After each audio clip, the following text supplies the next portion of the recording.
Finally. Man. What an insane night. This is the second show. That stuff's supposed to happen on the first show.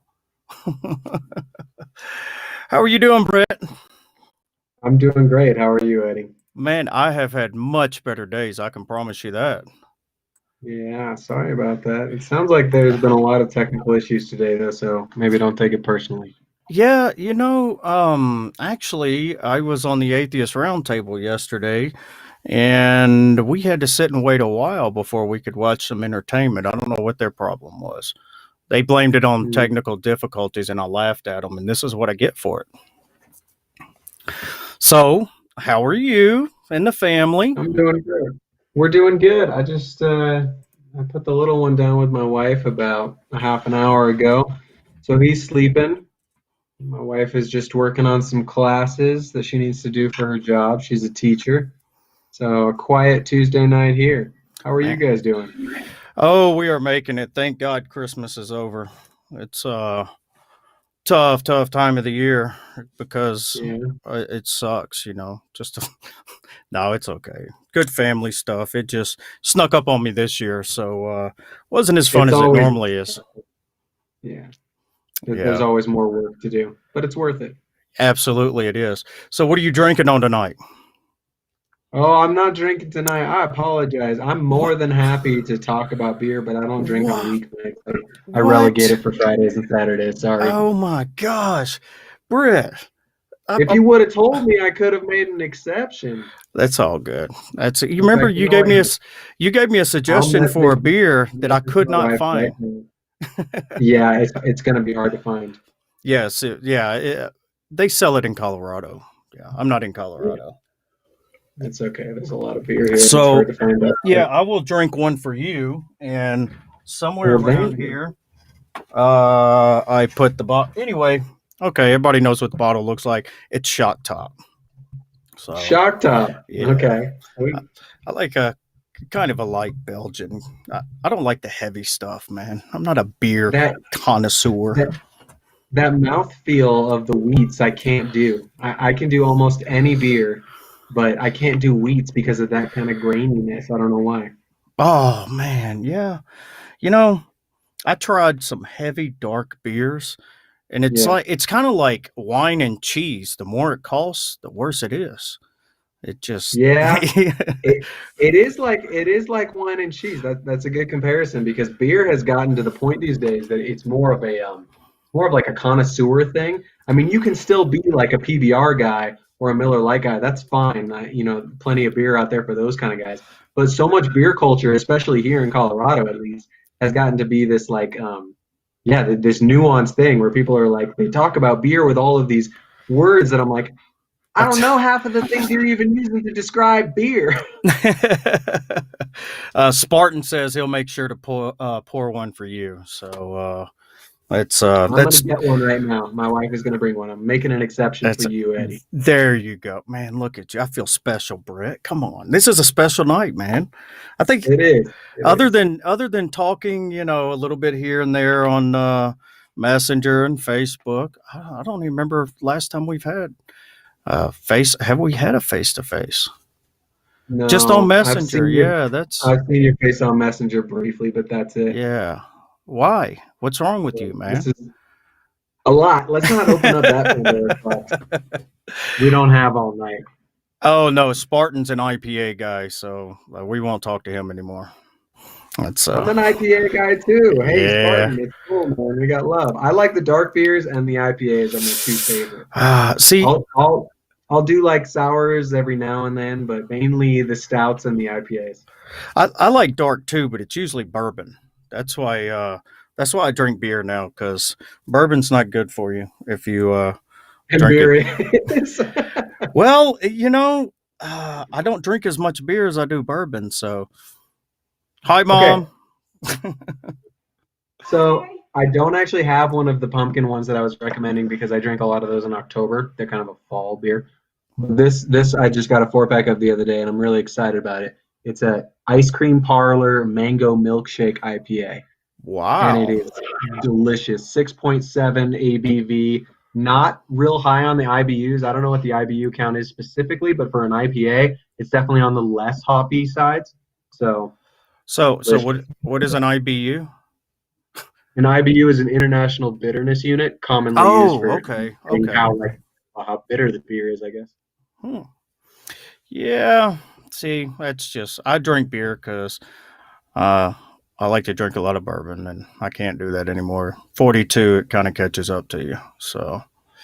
Yeah, I'm with you on the bourbon thing. I try to take it light, keep it to 2 fingers at a time, There you go. My wife's going to school to be a school teacher. She had a career change. So, oh, really? Yeah, tell your wife thank you, because it is a civil service, and we definitely need good teachers and more teachers. So, agreed. I'll pass it along, and same to yours. Hey, cheers, Eddie. Cheers, mate. They're almost the same color, so I could almost look cool. Yeah, they're definitely similar in color. IPAs, it's funny. They pack a lot of flavor, but they tend not to be very dark. You set them down on a table, they don't look terribly different from a pale ale. Yeah. Yeah, I remember the first Sam Adams I had, and I don't know if it was a regular Sam Adams or it was like black on tap. And I was like, people drink this? And he's like, man, what are you talking about? This stuff is great. And I was like, do they have Bud Light? So I'm a simple beer guy. So no hatred there, man. I'm not, but I don't hate on other people here too. Yeah, my dad, they make fun of me for it. So anybody that doesn't know, Brit is an atheist. He's a God hater. So I don't know your whole story. Were you raised religious, atheist, or? Yeah, fair enough. Yeah. I probably somewhere in between. I was raised loosely religious and loosely non-denominational Christian. We were not like the most devout family ever, but we definitely were raised with a sense of or a belief in God. We would go to church only a couple of times a year. Most of my church attendance was with friends because I was raised in a very conservative religious community. And so I went with them often to things like youth group and such. So I had a lot of exposure to Christianity, and probably up until 13, 14, I would have called myself a Christian, and definitely would have said that I believed in God.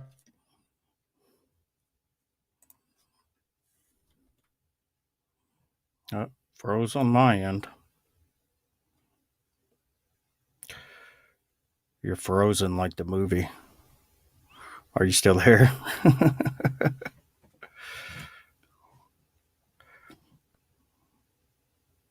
Oh, you're moving again. Oh, got a couple movements. Oh, there you are. Okay. Yeah, you cut out for a second. So, went to youth groups and da da da da. So you were, what? When did you just say, "Hey, I don't believe this anymore, and I'm not a God person"? Can you hear me?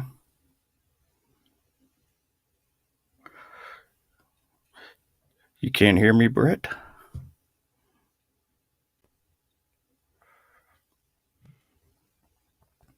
Oh, Brit, are you there?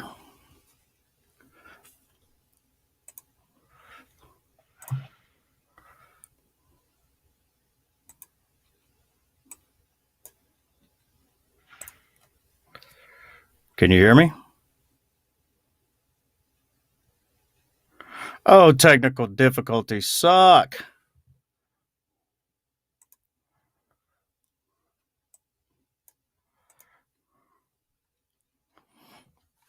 So I will try to get Brett back on here. And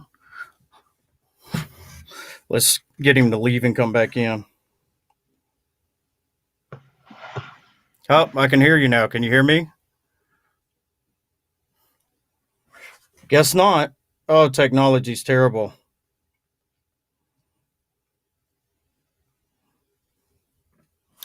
See if I can get him to leave and come back in.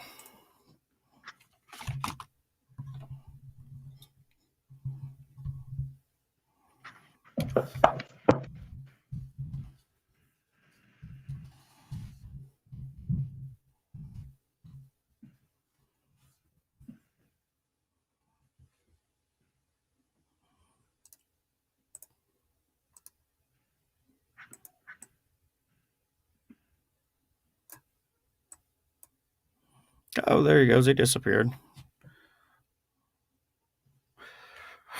Hoey, hoey, hoey, oh.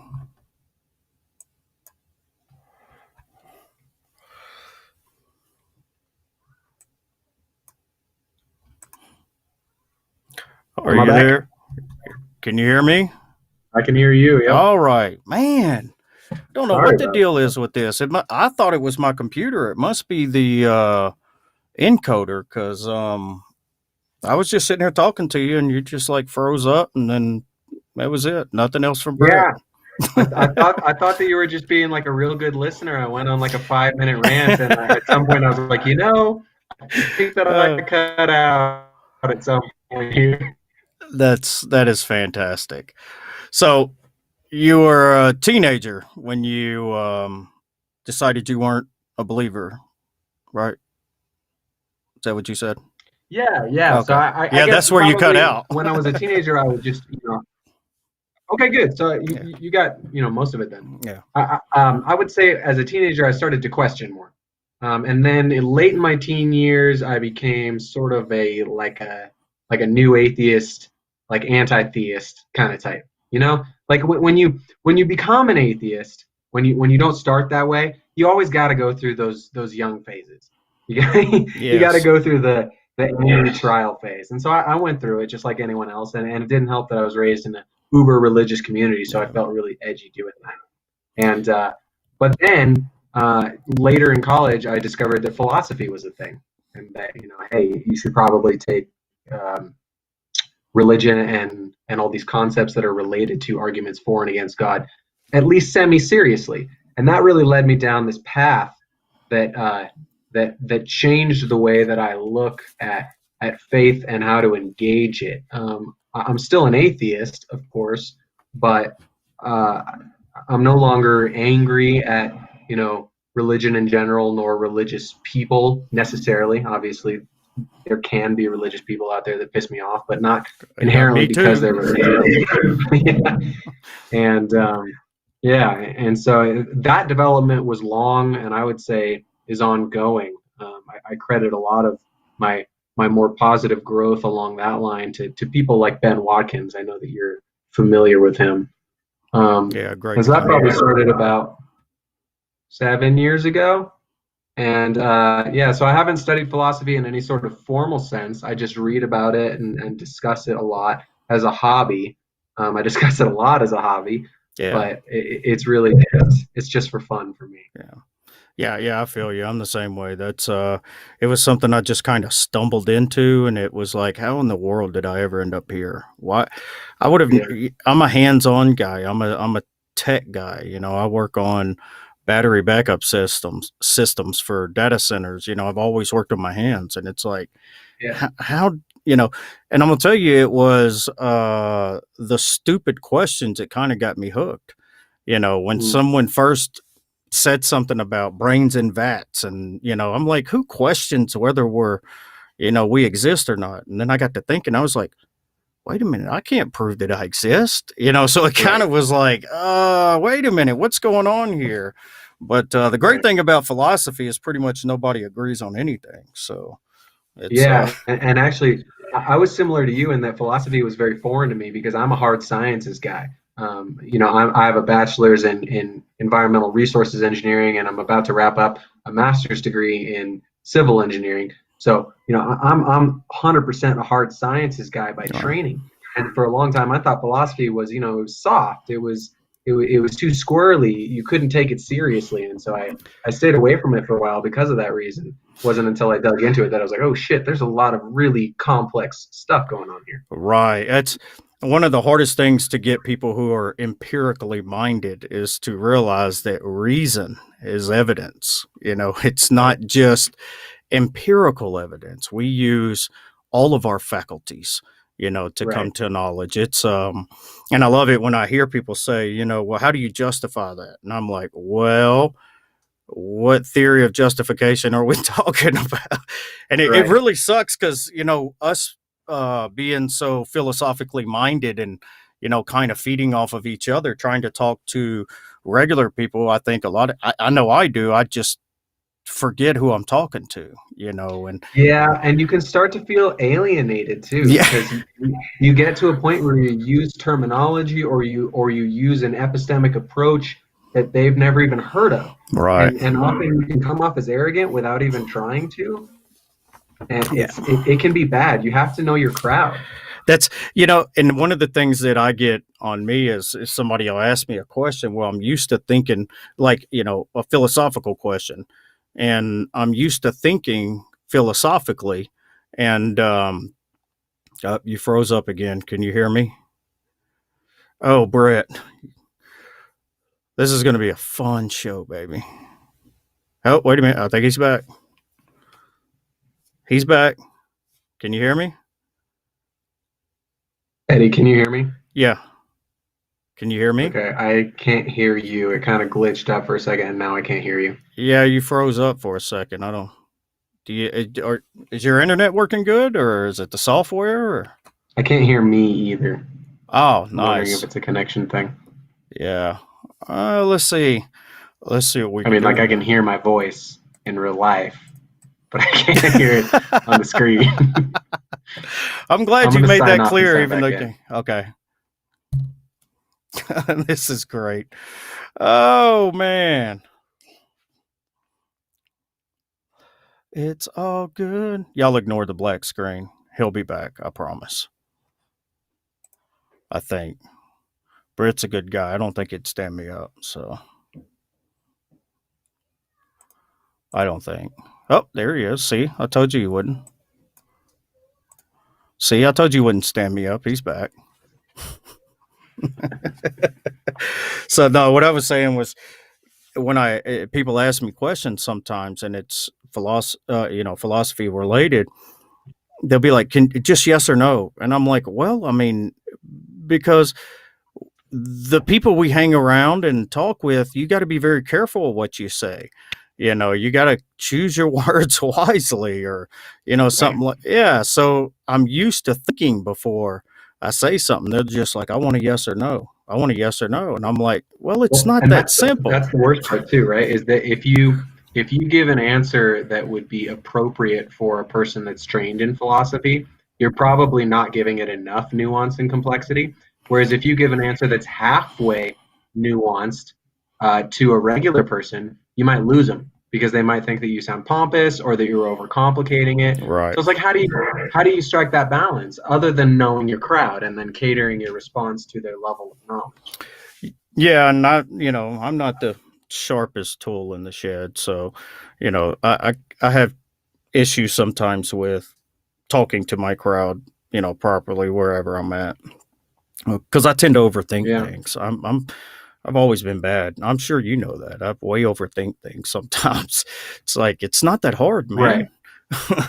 But well, I think overthinking is part of the reason that we are into philosophy, right? Yeah, I think you're right. Because we overthink life. I think we need, we need answers to our answers, and then answers to those answers. So, yeah, it's great. Well, I just want to let everybody know that's watching or will be watching that Brit has actually had a very huge influence on my philosophy journey. Him and Ben, along with quite a few others in the group that we're in. But they are the first two atheists that I met that weren't just really angry. And I've learned through you guys, the phases that, a lot of new atheists go through. And it's quite understandable, really, in a lot of contexts, the way that, families treat, some people who don't believe anymore, or they lose communities, or friends, or so I think I'd be pretty angry myself. So I kind of take that into, consideration when I'm talking with newer atheists. But since you're so well thought out, Brit, and I know you like the hard topics, you're probably one of the more knowledgeable atheists on the historicity of Jesus and the resurrection. And I know you've done a lot of reading in that area. So what is your overall view on the historical Jesus and resurrection? Yeah, I love that topic. And I was just talking to my wife about this yesterday, I think, because my position is it's nuanced, just like it what always we were is. saying before. Yeah, it's not a yes or no. So I guess the easiest way to put it is that I would not go so far as to say that the resurrection did not happen. What I would claim is that we do not have proper justification to warrant confident belief that the resurrection did happen. And so here's the thing. If you think that the resurrection did not happen, you are a non-Christian. If you think that the resurrection did happen, you're a Christian. But if you are agnostic, you are also a non-Christian.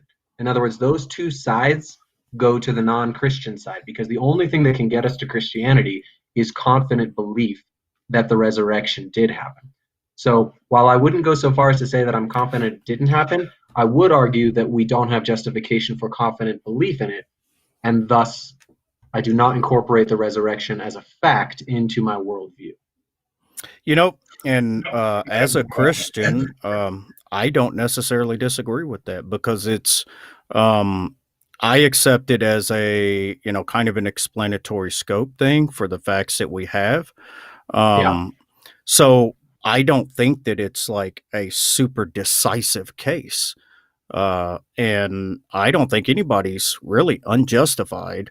And, if you're a bit skeptical about, miracles or resurrections or things of that, that's really just enough to warrant not believing, So, and one of the areas that I'm actually starting to read in is the psychology of our beliefs, because it amazes me how two people can look at the exact same set of what we consider evidence or facts and come to two totally different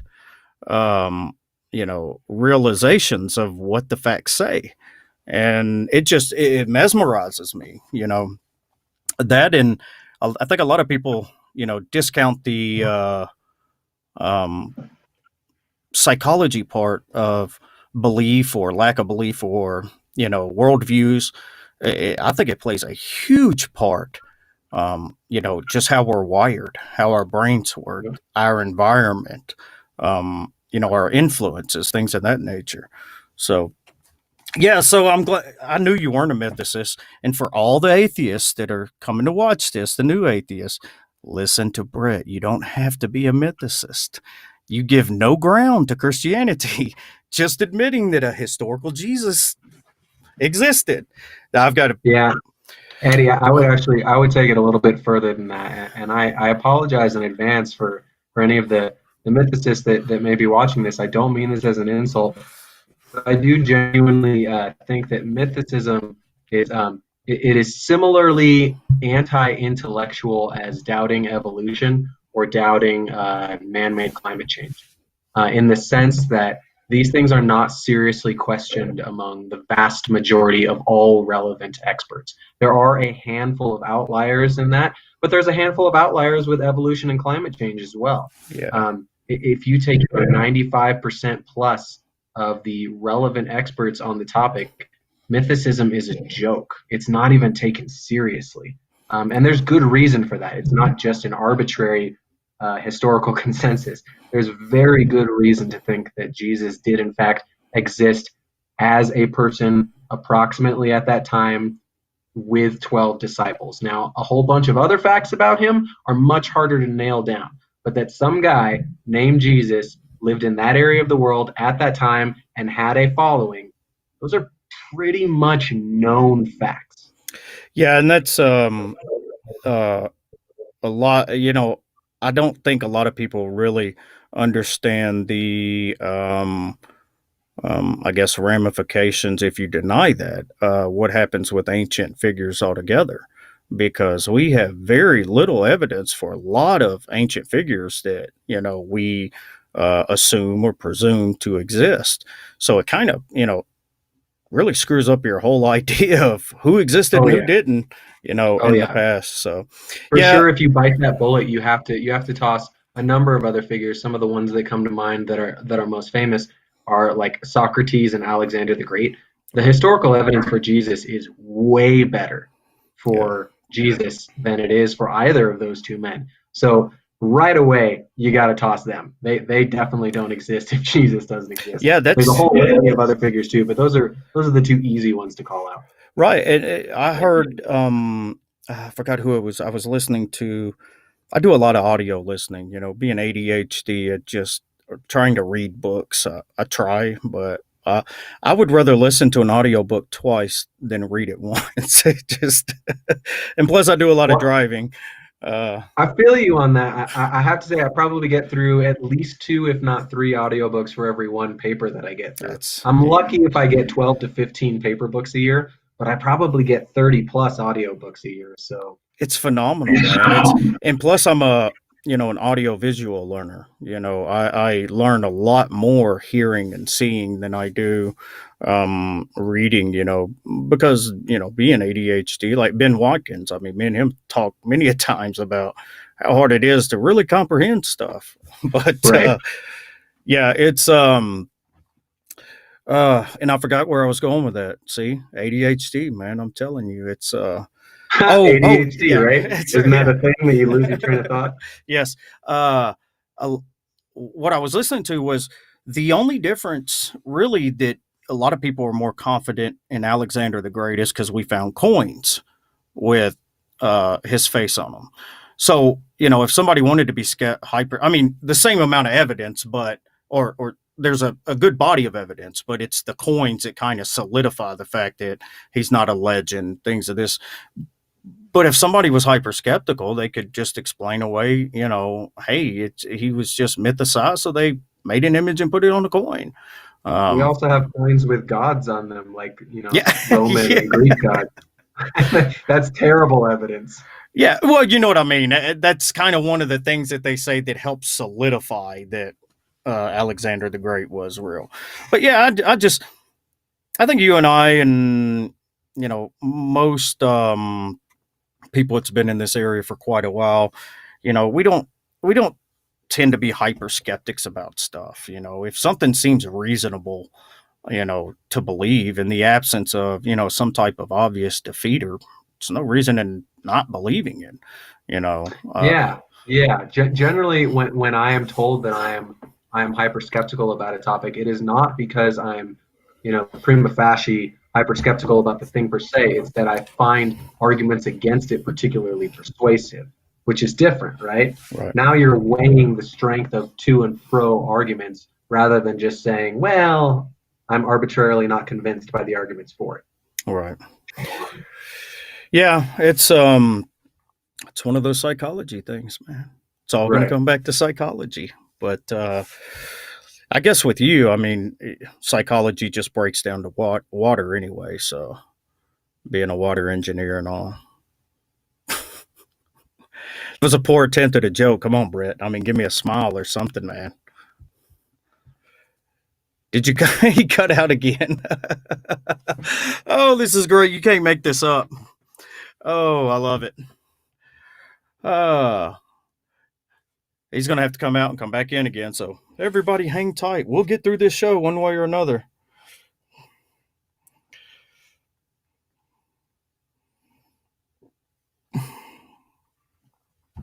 Eddie, are you there?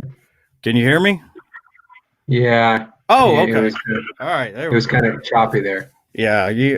I made a joke right when it went choppy, and you just looked at me. And then crazy. I didn't laugh. Oh, I bet that felt great. Yeah, it did. It was like perfect timing. I said, psychology all breaks down to just water with you anyway. Oh, yeah. No, that's actually very true. Thank you. Yeah. See, now they're making fun of me in the chat. He's a water engineer, guys. Water is very much my thing. Yeah, that is a very important commodity. Don't get me started. I will talk all night on water. Don't get me started on that. Let's talk about the pollution of water. Yes. Okay. I figured you'd have some kind of soapbox to get on, so. I do. I don't want to take up an hour of your show with all of the soapboxes that I have on water. Actually, you know what my big thing is with water? It's the lack of it in arid areas. Being that I live in the Western United States, I live in one of the biggest deserts, so to speak, in the world, and so aridity and lack of water, that's my soapbox, rather than the pollution so much. So, just curious. How does areas like Denver, as populated as it is, being that high and water running downhill, from the mountains, what do they do? I mean, do they have just like a lot of reservoirs, or how do they keep the water where they need it? Yeah, well, so it's complicated. To start, and many people don't think of it this way because many people think of. Are you there? Yeah. Yeah. So to start, many people they don't think of it this way because they think of a desert as like sands, right? They think of a desert as like this.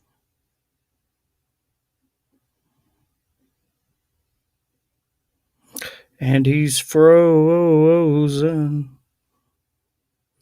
Well, wait a second. He'll probably come back. This is fun. I heard water pollution is what's breaking up the ozone layer. I don't know, Mark. I'll have to ask him about that because he's all about some man-made climate change too. I mean, not that I'm not, but... And no, Mark, my joke wasn't awful, thank you.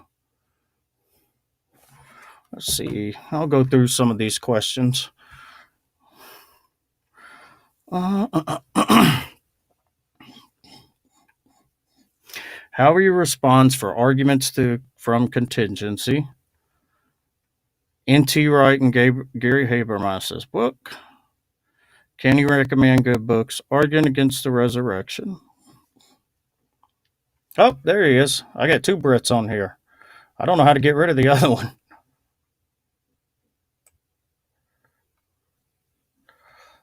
Was there a trash can? I got two Brits on here. Hey, well, I'm the live one. Yeah, the other one's fake. You're cloned, man. I have 2 Brits in my room. It's a pea zombie. It's not real. A pea zombie. Oh, he had to go there. Somebody had said, let's see, water pollution is what's breaking up the ozone layer. Water pollution is breaking up the ozone layer. Yeah, I think it was kind of a question. He heard it somewhere. I have to admit, I've never heard that. I've never heard that theory before. I'm open to evidence, but that's news to me. That's yeah. You hear that, Mark? You just made up something. So, anyways, what I was talking about before is yeah. So every Western state, right, from basically like the western half of Nebraska to the Pacific Ocean, is a desert in the technical sense, and so we fundamentally have an issue where we don't have enough water. And you might think that Colorado has a lot of water because we have a lot of rivers, but it's so dry here and we get so little precipitation that the little that we have really doesn't go that far, and it's not necessarily in the right areas, right? Most of the precipitation is in the mountains. Now, in the wintertime, it falls as snow, and that's great because it acts as like a storage reservoir that later melts and becomes the rivers that can fill up our reservoirs in the late spring and early summer. And so that's really useful, but it's still not enough if you have an infinitely high population and if you have things like climate change that are reducing precipitation. I mean, I'm literally writing a like 60-page paper on this right now for my capstone class. So this is my soapbox, but I know that's not why we're here right now. So I don't care, man. I'm a science guy too, so you know it's I'm all about some water because we need it to stay alive. Yeah. And groundwater is the other place that it's stored, and groundwater is kind of my forte. Of all the aspects of water resources, groundwater is the one that I hold dearest to my heart. So I tell you, growing up in Memphis, one of the things that spoiled me is it sits on artesian wells, and it is some of the cleanest tap water in the country. And, you know, it's very little treatment required. I had never, until I started traveling with my job, every state that I went to, I could smell the lake in the water. Or, you know, and I'm like, what is wrong with this? And they're like, what do you mean? It's just, I'm like, no, it smells like a lake. Is this stuff clean? Yeah. You know, so right. We were just so spoiled because we didn't know any better. It's just good, clean water. And because groundwater is so damn clean. Oh, yes, it was. Yes, I miss that water there. Even where I'm at now, I'm in the Ozark Mountains in Arkansas, and they take the water out of a spring lake here, but it still has that lake smell. So, right. No, and just as a little plug here too for all you listeners out there. Plug away. Tap water is gold.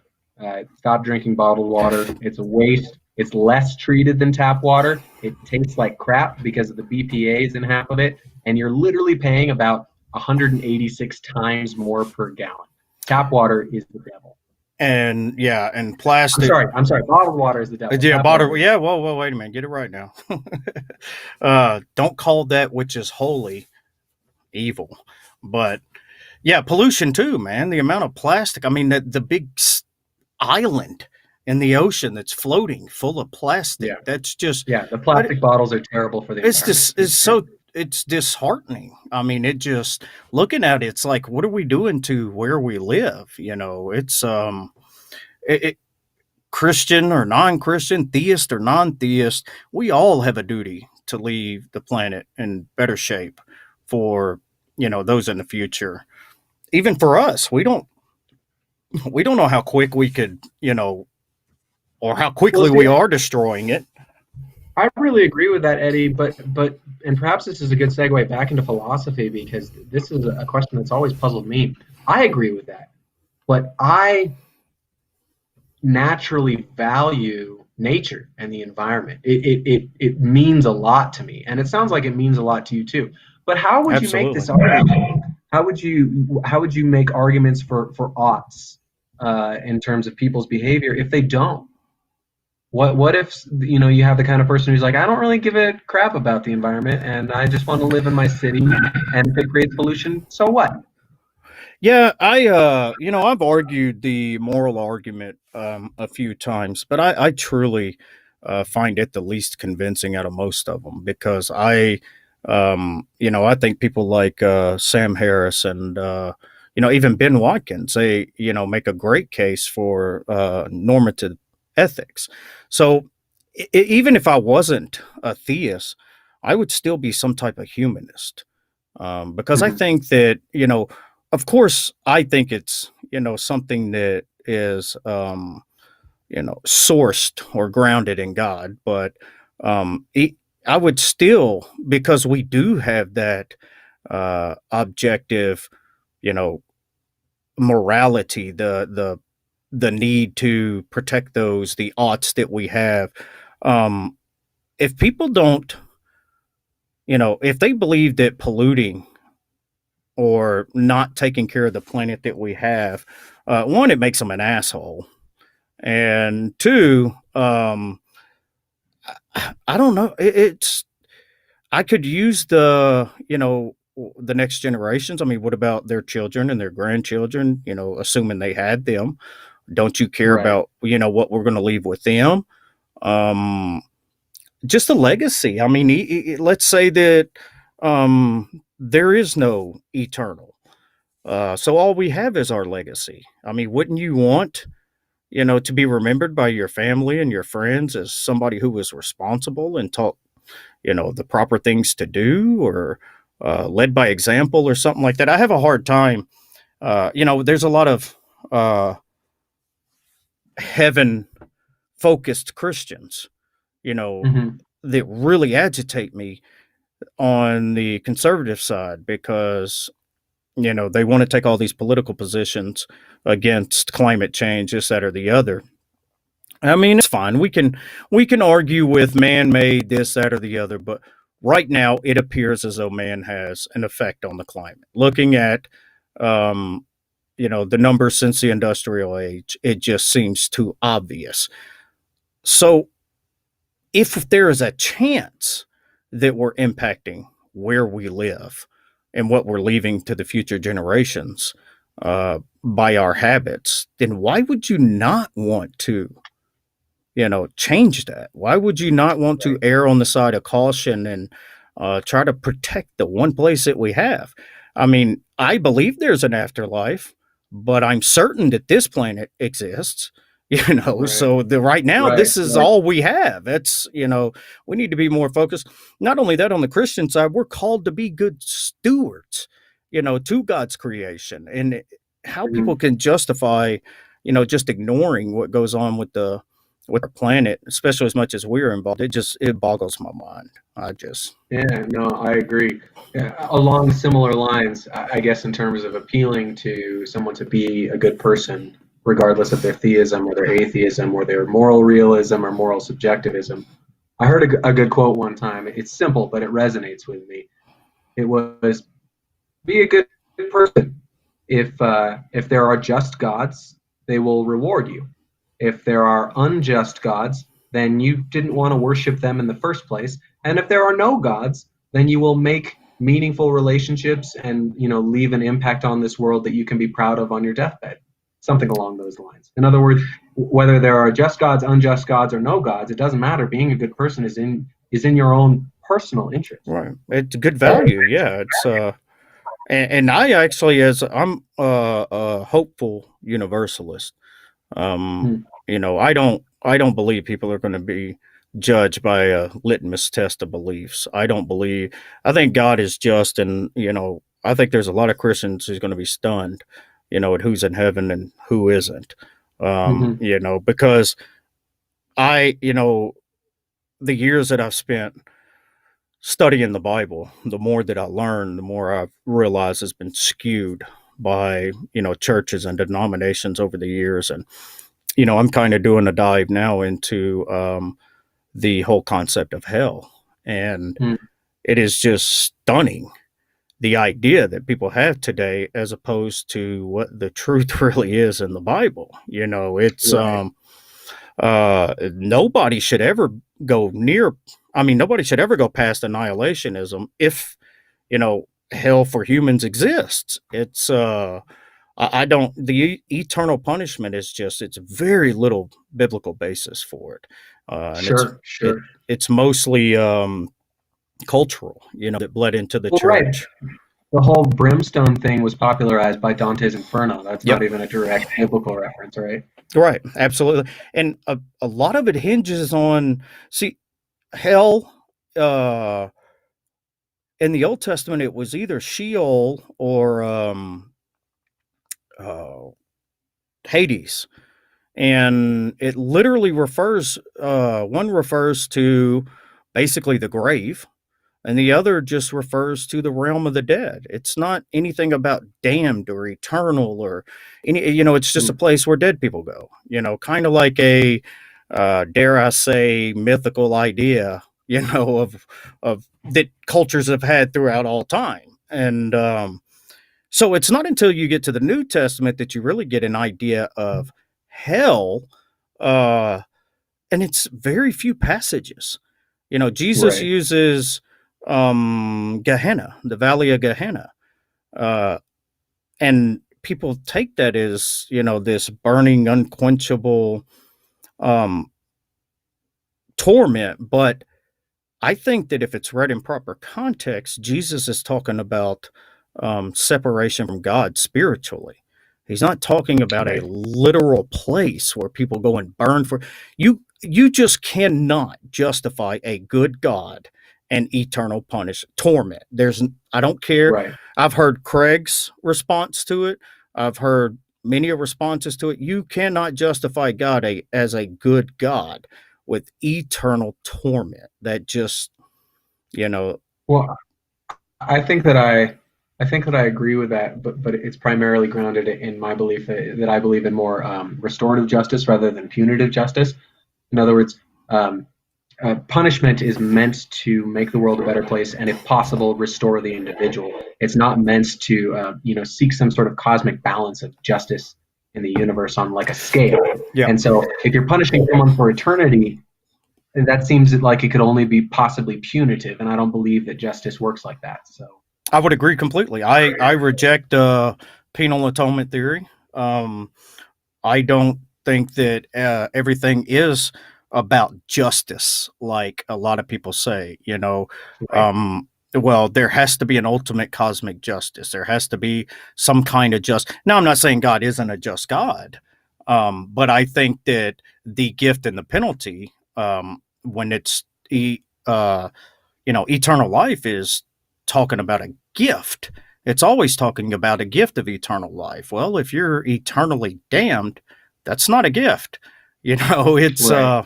so I think it's kind of more of a separation thing. It's more of you people. There are people who, if there is a hell, I think it would be more for those that are openly rebellious or evil people, because it was, according to the Bible, the lake of fire was originally created for Satan and his followers. And somehow that turned into people who say cuss words and smoke cigarettes and drink alcohol. And, how you get to that is just beyond me. But I Right. think everybody's going to be judged according to their hearts, motives, and knowledge. So I have a question for you, Eddie. Yes. Let's assume for a moment that that you're right in your universalist beliefs, and there's no fire and brimstone. There's just a separation from God. In other words, hell is just not with God for eternity.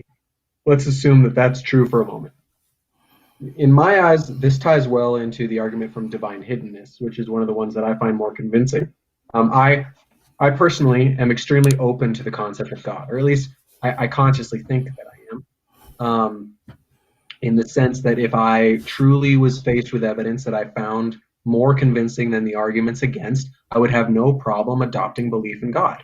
I think, to the best of my abilities, that's what I believe.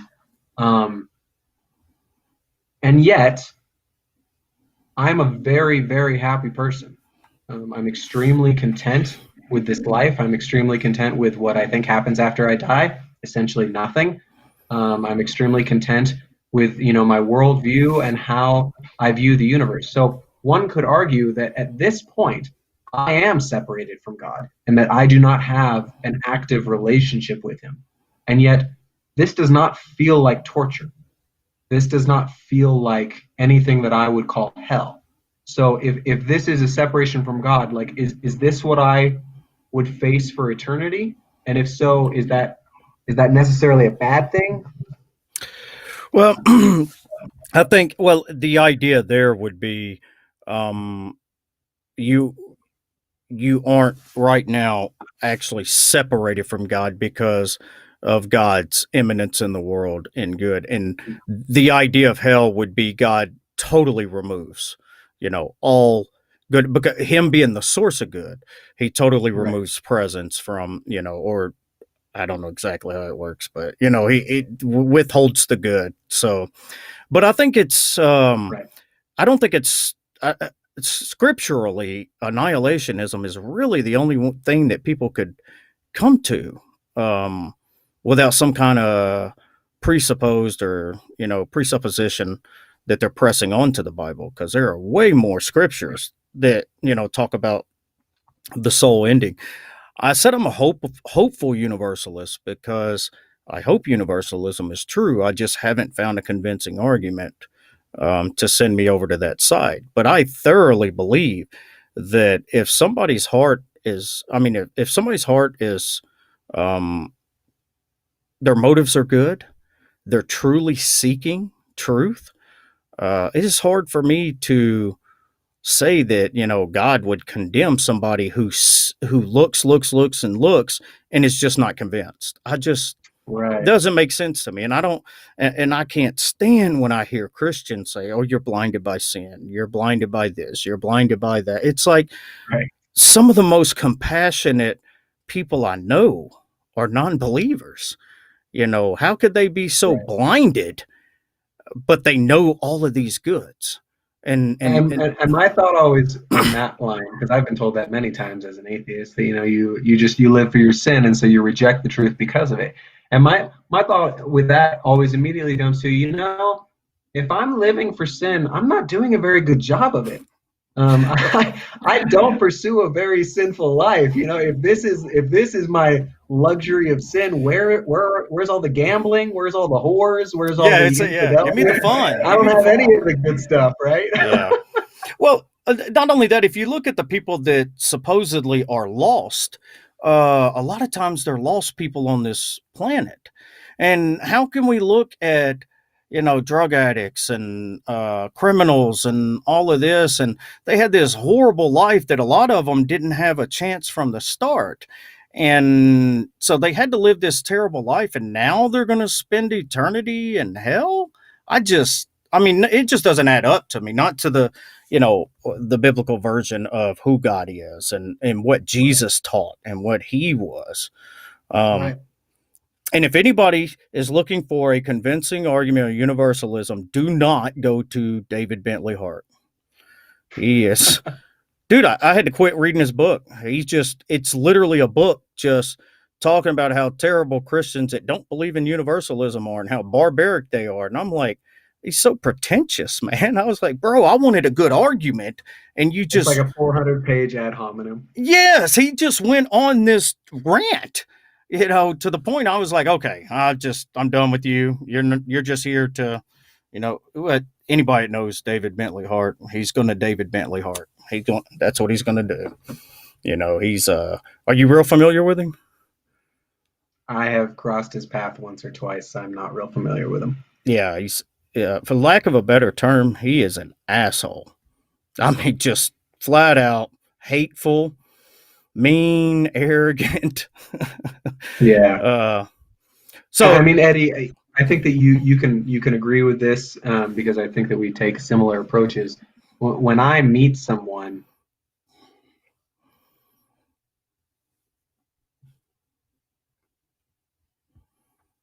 oh, that was a fantastic place to freeze. I mean, that's perfect. Oh, get out of here, Spartan. He sucks. We're going to have to wait for Brit to come back in again. He's frozen again. He loves that movie. So let's see what everybody else is saying until he bounces back in. Uh-oh, Pastor John's in here. Yep, there you go. You're back. He woke up. Can you hear me? Nope, he didn't. He's gone. Okay.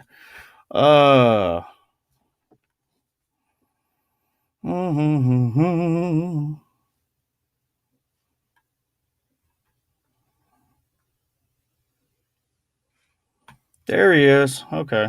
We only have one of him this time. Bro, you froze in the perfect position. Where did I lose you? You're right here. Just like that. And you did it again. That is great. Look at that. He got the pose going. Oh, man. I think Brit's got some whack internet.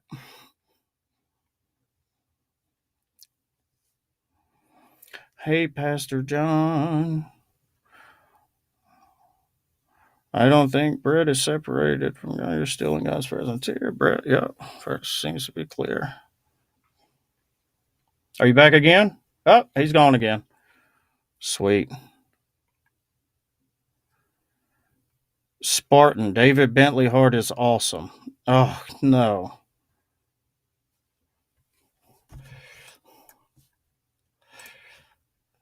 And that time it was me. I saw my internet crap out. I was going to say, they said get off the McDonald's Wi-Fi. Yeah.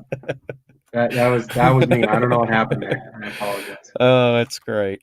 Anyways, I don't know where I lost you, but what I was saying is that when I engage with someone, either online or in real life, generally I have two criteria. Number one is that they have to be sufficiently familiar with the topic, otherwise it's not going to end well. But number two, they have to show that they're not a total asshole, both to me and to other people. If they are, then I don't care how smart you are. This is not going to be productive. I agree 100%. How you present yourself is going to determine whether I want to learn anything from you or not. Right. So let's switch gears a little bit because this is a topic that you are very familiar with and actually have a decent position on that I think other people may benefit from hearing, and that is your pro-choice stance. I know a lot of people have horrible arguments for being pro-choice. We won't go through them here because they're just terrible. But, of course, you and I have gone round and round about this. But for those that are here who think that all pro-choice people are just barbaric and don't realize that there are decent philosophical arguments for it, or those who are here that are pro-choice and want to hear a better way to defend it, listen to Brit. So give your spiel on. Yeah, so I guess in short, the way that I see it, I think that pretty much everyone agrees that a sperm cell is not a valuable being, whereas 1-year-old baby is a valuable being, right? We all agree, no matter what position we take, that a sperm cell is not where we should draw the line, and a 1-year-old baby is also not where we should draw the line. So then the question is, where is the non-arbitrary, relevant line of demarcation that we can draw between those two points, and what are the criteria by which we can define that? Now, some people say things like viability or a heartbeat is a common one. I think that those are crap because they seem completely arbitrary in a moral sense. My argument is one along the lines of personhood. I think that we should define things not necessarily as babies or as humans, but I think we should define them as persons, because I don't think that it's necessarily our humanity that makes us valuable. I think that it's our personhood that makes us valuable. And what I mean by that is, if we picture that like Spock or someone like Spock came down to Earth tomorrow, Spock would be valuable. We couldn't just shoot Spock without a moral quandrum. Spock would be a valuable person just like you and me, and yet he's not human. Well, I guess he's half human, but we won't go there. He's not a human like you and I are, and yet killing him would be just as wrong if I killed a human. So it's not our humanity, it's not the species, it's not the DNA that makes us valuable, it's personhood. Then the question is, what constitutes personhood, and at what point does the baby or the fetus gain that in fetal development? My argument is that person is primarily constituted by conscious abilities. In other words, when we think about who we are as a person, we are the experiencing thing. We are the thing that has memories. We are the thing that has personalities. We are the thing that can connect with other human beings and form friendships and, connect with family members and have love and joy and despair and aspirations. All of the things that we consider valuable about ourselves, all of the things that we would ground our identity in, are aspects of consciousness. And I think that makes a lot of sense, because when you think about things that you can do moral harm to, they are all conscious creatures. Whereas you think about things that don't have consciousness, and you can't really do moral harm to it, right? You can't do harm to a rock. The only time you can harm a rock is if that rock is special to someone. But in that case, you're not harming the rock. You're harming the someone by way of harming the rock, right? And so consciousness is the thing that grounds our ability to morally harm or morally save other beings. And so the point at which the fetus gains a measurable or confident aspect of consciousness that we could actually point to and say, that's consciousness, that's when we should be pro-life. And we should be pro-choice up until that point to maintain autonomy of the mother. Yeah, see, so all the people there that think he's just this mean baby killer, he has a good philosophical argument. I'll say decent philosophical argument, but I didn't want this podcast to be a debate podcast. There's plenty of those out there, so I just wanted people to hear, a good. You and I have gone round and round, so there's no sense in beating a dead horse. But I would give the alternative. Just my position would be, as we talked before, the whole idea of personhood, I just kind of reject that.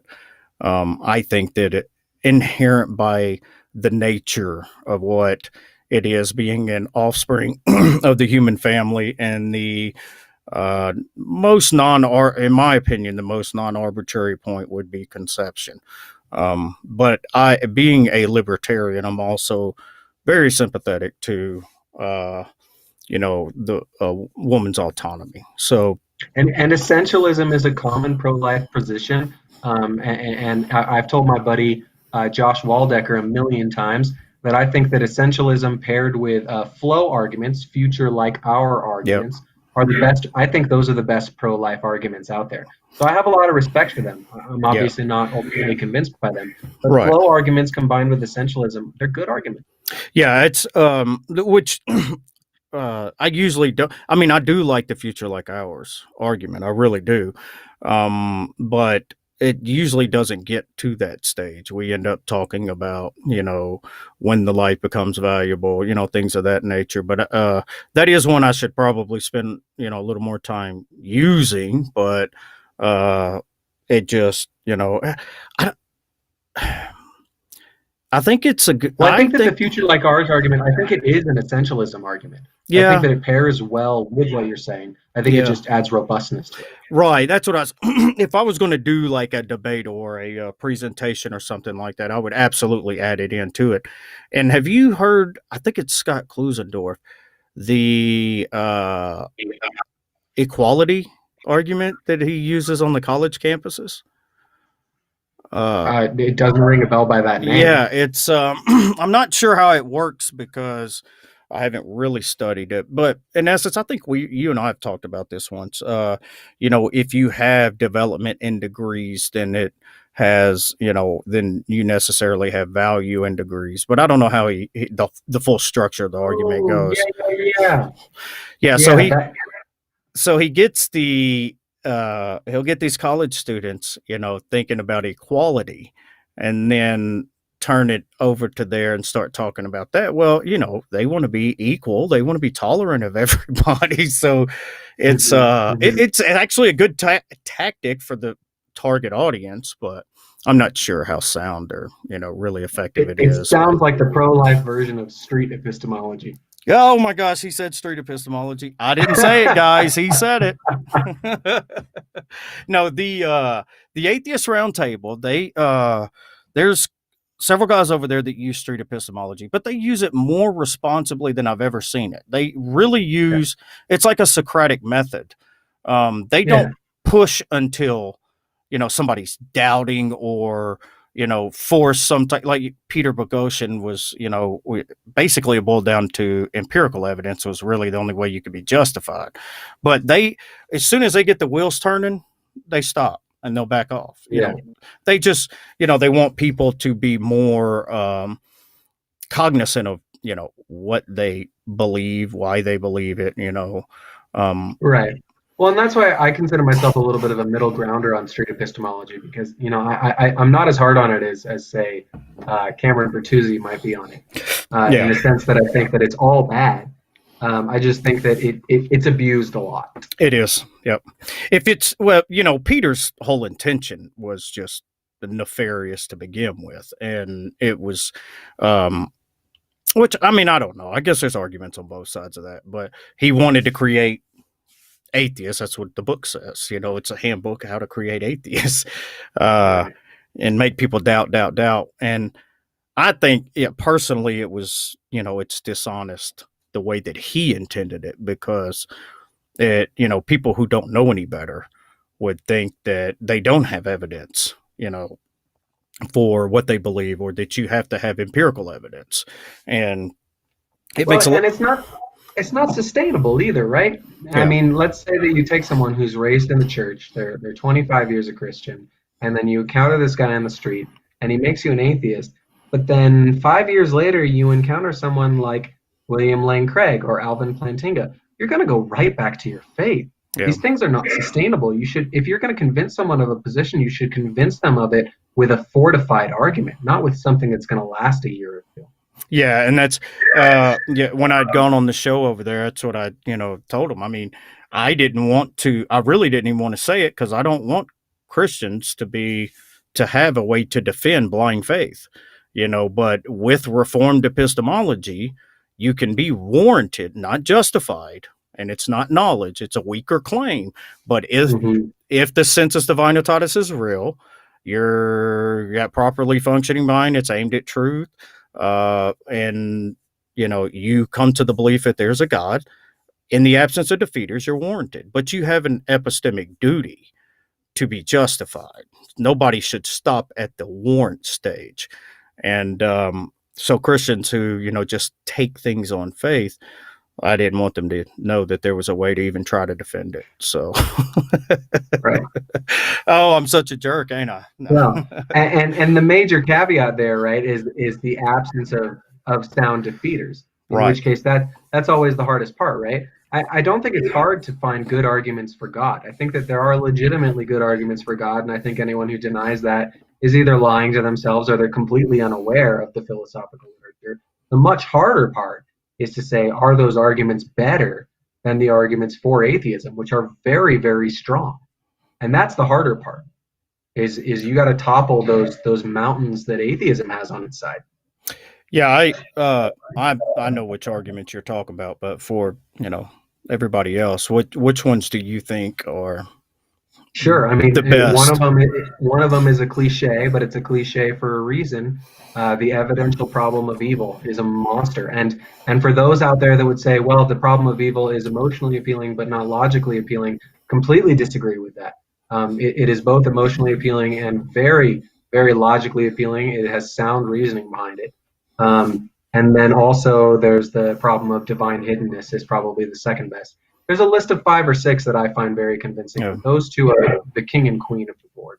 And I would agree. Those are two things as a Christian I struggle with myself, especially I would go a step further with the problem of evil and say we don't even need a logical problem, because it may, even if somebody wants to boil it down to an emotional argument, it's a very powerful argument.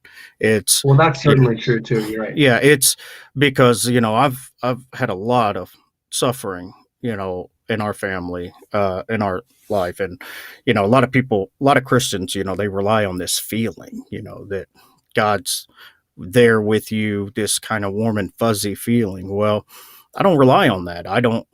It was something I looked for when I was a young Christian, but I learned, when times got tough, there ain't no feeling there, something warm and fuzzy. And I even argue sometimes, I've heard atheists say, well, at least, you got God to lean on, this, that, and the other. And I'd argue that sometimes it's tougher to believe in God going through those things, because God is supposed to be somebody there that you can feel, according to how most Christians are. And it's the times you feel he's the most distant. So now you kind of deal with the fact that here we're going through this tragedy, and, where's God? He's just non-existent, because it's us relying on a feeling, Right. So, and it can be. And certainly it should be an extreme emotional struggle for any believer. I think obviously I don't even know that needs an argument. It's so evident. But I do occasionally see Christians that, including like William Lane Craig, they kind of brush it off like, well, it's emotionally appealing, but it doesn't have any rational fortification. Yeah. And that I just can't stand, because it's 100% wrong. There is so much rational fortification for the problem of evil. And the way I come at it is, when people minimize arguments like that, it's or somebody asks me, well, why does God allow this? Why does this happen? Why does this happen? Talk about skeptical theism and all these different things. And I always tell them, I can give you an intellectual answer, but it's not going to be fulfilling, because it's not fulfilling for me. And I'm a theist myself.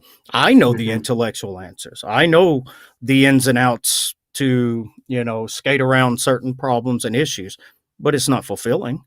I still struggle with, how can God, how can we have St. Jude there in Memphis, just full of, kids that are slowly dying, or kids that are dying every day. And I just, I know the intellectual answer, but it just, it is so hard for me to accept. Right.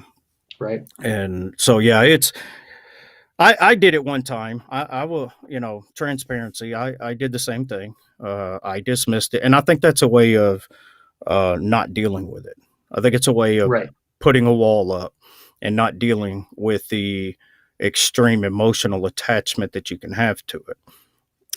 Well, it helps you with cognitive dissonance, right? If you're a believer, and when I say cognitive dissonance, I don't mean that you know that you're wrong. I simply mean that you acknowledge that there is a powerful argument in tension with your beliefs.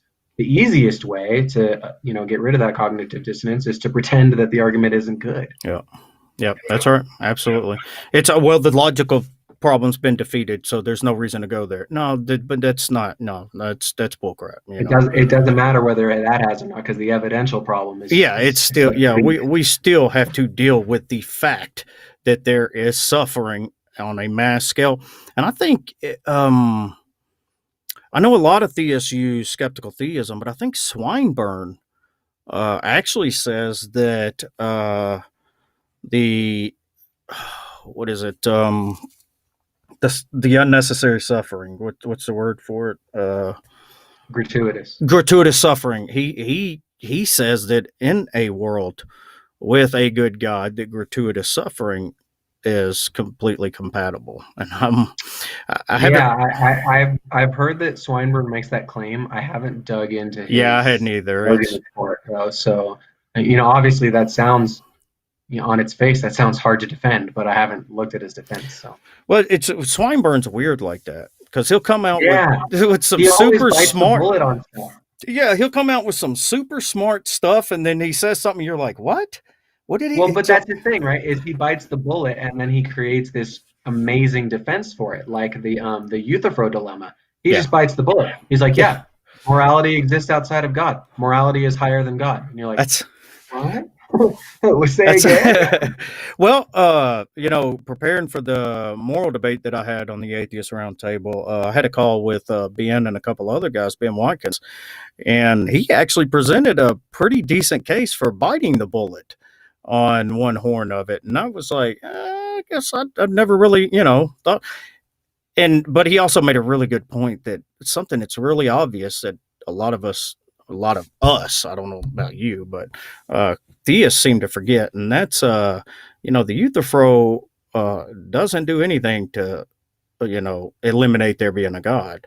And the only ethical theories that it harms is, types of divine command theory. Yeah. So one could be a virtue ethicist or, have other ones, and it just totally doesn't have anything to do with it. Oh yeah, I'm personally of the belief that Swinburne hits the nail on the head with regards to the Euthyphro dilemma. I think all theists should just bite the bullet and say, you're right. We take the second horn. Morality is external to God, and it doesn't affect my belief in Him. I'm kind of surprised more theists don't take that route. Yeah. It's the more I study about Christian doctrine and history, the more I move orthodox and the more I move towards classical theism. It seems now I know there's a few things that are well, first of all, trying to understand Aquinas. Aquinas is just it's like breaking my brain. It's it's I tried Ed Phaser. Trying to understand Aquinas. Yeah. Trying to understand Aquinas is like trying to understand Hegel. Yes. You can't actually do it. Yeah, you can read them a lot and you can say you do, but there's a part of you as you lay your head down at night that you're like, I can't. Yeah, I'm glad it's not just me, because I'd heard, I've heard so many times somebody said, is there anybody here that understands Thomism? And it's like, nobody understands Thomism. It's Right. because,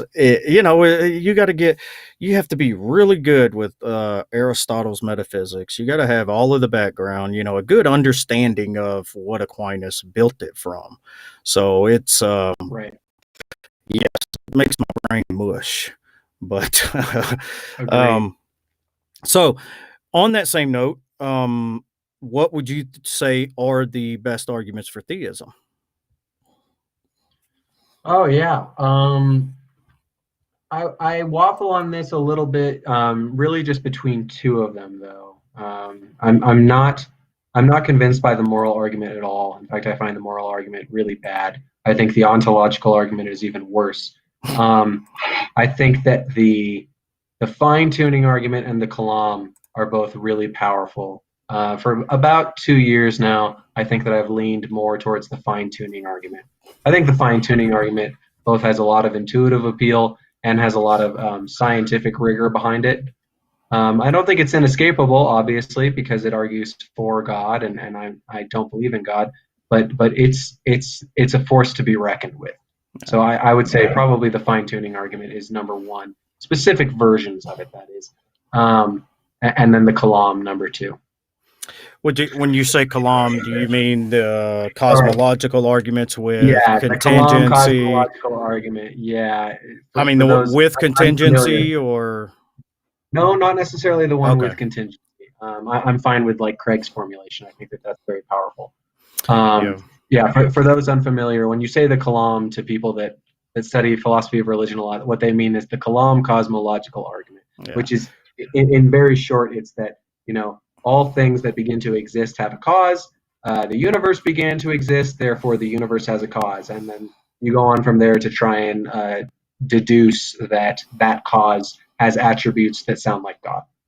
Yeah, and it's crazy because I found, as how dismissive a lot of new atheists are to the Kalam, and they argue from physics, and I'm like, we're talking metaphysics. This is not, you're not going to find it in physics.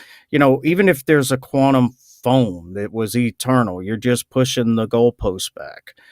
This is not a scientific question. It's a metaphysical question. But I think that part of that is that the Kalam sounds so simple that's very, very tempting to think that you can find the error in it really quick. And a lot of people, they think they find it and then they settle with that answer. It's not until you've studied the Kalam for several years, frankly, that you really start to find like, oh shit, if I'm going to come to the conclusion that this probably isn't real, it's going to take a fuck ton of homework. Yeah. And it's that's you actually kind of hit the nail on one of my criticisms of Craig is when he does these debates, he simplifies it so much so that the audience can follow and understand. However, some of the terms and the philosophical weight behind it is so in depth and intent, it never does it justice. So he only presents it in a way to win the debate. And But that comes full circle to what we talked about at the very beginning of this, right? How do you simultaneously present an argument that can appeal to the layman, that is also nuanced enough for the expert? It might not be possible with certain topics, where if you've simplified it so much that the layman gets it, now you're missing core elements. Whereas if you include enough core elements to achieve it here, you've lost all the layman. Yeah, and that's kind of what, people like me that just kind of dove into it, you look at it and read it and you're like, oh, I can follow this, and then you start, really getting into modal logic and all of these things, and you're just like, holy crap, I don't know what the hell I thought I knew. It's I still don't think that I have my head wrapped around the different formulations of timelines that Craig uses so much in his arguments from Contingency and the Kalam. I've been studying the Kalam for years, and I still am like, I really don't think that I get that. Yeah. Honestly. No, I'm with you. There's a lot of things there that it's so hard when we start talking about, a lot of metaphysical things to wrap our head around. It's philosophical concepts that it's just not things we use every day. It's not it's not something you get to hone, on a daily basis. So, and being in philosophy or religion, I'm sure you're guilty of this too, but we kind of recycle the arguments. We'll focus on one for now, and we forgot a lot about that one, and then we'll move on and focus more on that one. And and it's somebody asks you about that one, it's like, well, I need to go back and look at it, because it's like we cram so much in our heads, we just can't possibly keep it all. You can't possibly have 20 different philosophy of religion subjects at the tip of your tongue. It's not feasible. Well, maybe it is for someone like Pruss, but for humans, right?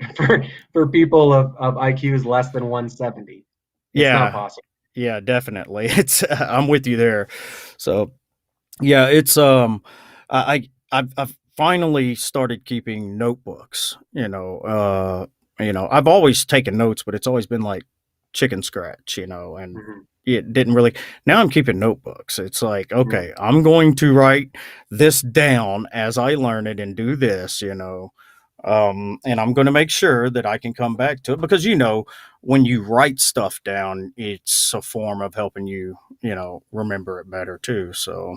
Right. You want to be able to write it so that you can read it and pick it up in 2 years. Yes, absolutely. Right. So I didn't. We got a lot of questions. Did you want to answer questions? I didn't really. Yeah. Let's give it about 5 minutes, maybe 10, and then I got to go. Okay, that's cool. Sure. Let's go. Yeah, I didn't realize we were going to have so many questions, so I didn't. Let's see. Here we go. No. Where did you go?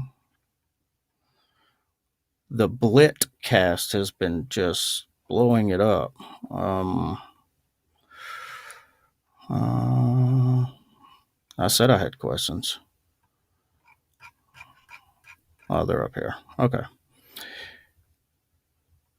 How does he respond to the argument from Contingency? That kind of goes in with the Cosmological, I would guess. Yeah. What do you think about N.T. Wright and Gary Habermas's books? When we were talking I have read N.T. Wright's work. I have only read summaries of Habermas. I think N.T. Wright is much better. Having said that, I'm extremely impressed that Habermas has actually walked back his minimal facts theory on at least one of the facts. I think he's down to 5 now, isn't he? Yeah, he's adopted a lot of humility with his minimal facts theory, and then he's really walking away from the empty tomb thing. He's not really considering that one of the minimal facts that are nearly as agreed upon. So I would have to know more about what the questioner means with regards to NT right. With Habermas, I assume that they mean the minimal facts theory. I guess my immediate response would be, I think that there are plausible alternative explanations to the minimal facts that do not result in the resurrection. As just a quick 20 seconds or less, I just read a book called When Prophecy Fails, where it describes how people that are faced with disconfirmatory evidence often increase their confidence in the belief. In other words, when they are shown that they are wrong, their belief goes up. So we often assume that, okay, the disciples saw Christ die, and then something happened, and then they went out and got more confident and started proselytizing. So said thing that happened must have been confirmatory, right? Well, no. Modern psychology has told us that disconfirmatory evidence can have the same effect. So we can't necessarily be confident that the disciples dying for their beliefs or the disciples going out and proselytizing after whatever event was behind the curtain was confirmatory. What was the name of that book? It's called When Prophecy Fails. So that answers the next question, because they want to know good books arguing against the resurrection. Yeah, sure. I don't have a lot of good books that argue against the resurrection. What I would rather argue is I would challenge people to study the resurrection, study human psychology, and understand the premises for the resurrection in depth and where they might not be as true as they are presented by apologists. Yeah. I don't know that I have a single text that I would recommend. It's like, this is why the resurrection fails. I don't read a lot of books like that. I have seen a massive disservice that apologetic simpliciter has done with these pop level arguments and things that really can't be defended, robustly. Yeah. And it's kind of a cookie cutter trying to hit low hanging fruit, I guess. I don't know, but right. It really does a disservice to the philosophy of religion in general. Right. Maybe one more here.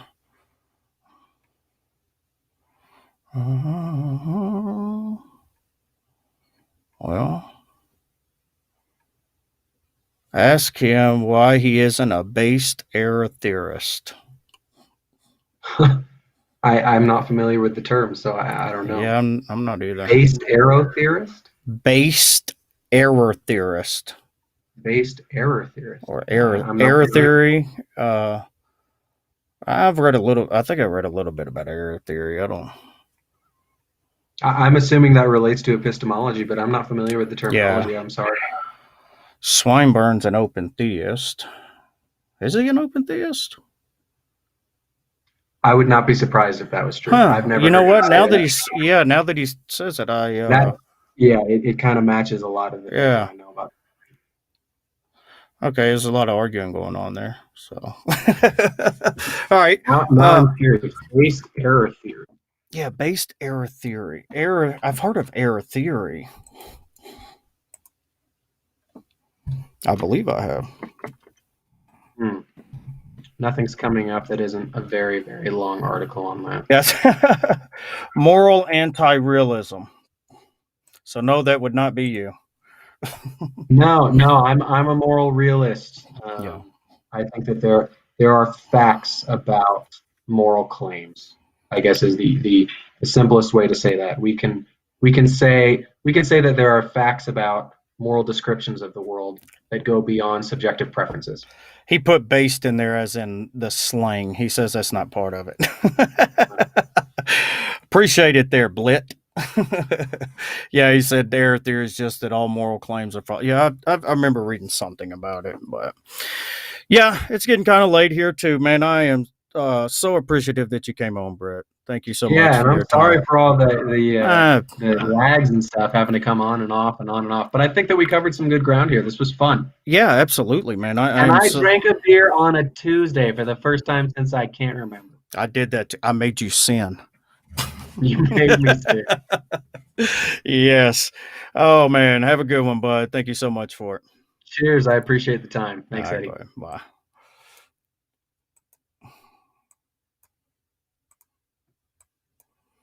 Thank you, everyone, for joining for the questions. I hope you had a good time.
Brute facts, brute facts. What you know about that? Brute facts, what you know about that?